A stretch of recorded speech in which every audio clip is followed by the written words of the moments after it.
Good morning. My name is Jared. I'm one of the pastors here at Twin Lakes. And I'll tell you a story. In 1984, Robert Zemeckis and Bob Gale struck up a product placement deal with Toyota to showcase their new black SR5 Toyota pickup in a little known project they were working on called Back to the Future. You guessed it.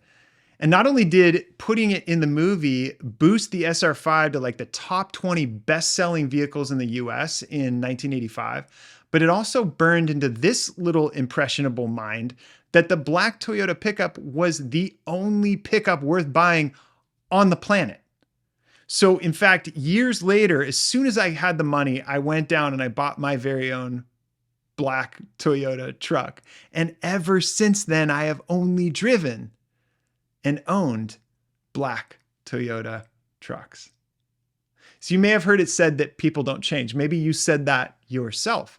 This idea came from a Scottish philosopher named David Hume, and he basically said that we are a product of our environments and upbringings, and there's absolutely no way to change or alter that reality. But what if Hume was wrong? I think really at the core of our step series that we've been going through, that is the question: can we really transform? What if I was to tell you that according to scripture, the answer to that is absolutely 100% yes? In fact, not only is it possible, but it's actually expected.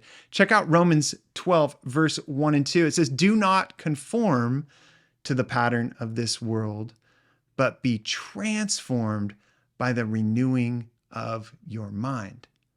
Paul tells us later in Galatians that this transformation process comes when we walk by the Spirit. And he expounds on it in Philippians when he says this: "It is God who works in you to will and to act in order to fulfill his good purpose." See, this is the New Testament model of transformation in our lives. When we put our faith in Jesus, he gives us his Spirit. Spirit gives us new desires. And then not only that, but empowers us to act on those new desires.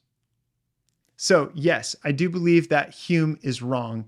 And even though I may never drive anything except for a black Toyota truck, I do believe that God is transforming my soul actively, and your soul as well.